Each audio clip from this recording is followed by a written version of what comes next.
Jalanan Kota Langgur di Palang, masyarakat ngeluh susah aktivitas. Sejumlah ruas jalan di Kota Langgur, Kabupaten Maluku Tenggara, Malra kembali di Palang.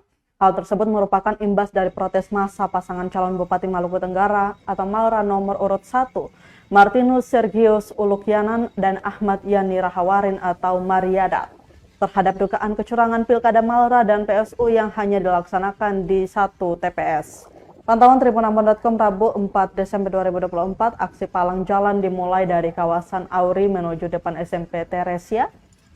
Nampak batang pohon dan batu dibentangkan menghalau kendaraan dari arah Langgur yang hendak melaksanakan aktivitas di Ohojang, Ohoibun, dan Kota Tua.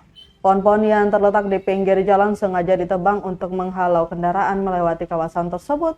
Warga yang melintas harus mengambil jalur jalan Ohojang memutar Ohoi Kolset baru masuk di Kota Langgur. Sementara salah satu pengendara Mama Titi mengakui jenuh dengan keadaan akhir-akhir ini. Menurutnya KPU dan Bawaslu segera bersikap agar masyarakat tidak dikorbankan. Sebagai informasi, hingga saat ini situasi Kamtipmas di Malra aman dan kondusif. Namun sesuai informasi yang diperoleh, para pendukung paslon Mariadat akan kembali melakukan aksi demonstrasi di kantor KPU dan Bawaslu. Masa aksi menuntut KPU Malra segera menindaklanjuti rekomendasi Bawaslu untuk pelaksanaan pemungutan suara ulang pada beberapa TPS yang terindikasi melakukan kecurangan pada 27 November lalu.